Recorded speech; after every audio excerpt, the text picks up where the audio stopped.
ဖို့ကောင်းနေတယ်ကောမလေးမရေးပေးသွားတဲ့ချစ်လုံးလူပါတယ်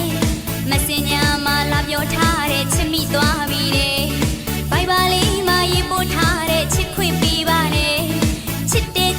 ပြောရင်ချစ်တဲ့စကားလာပြောရင်မစွခင်က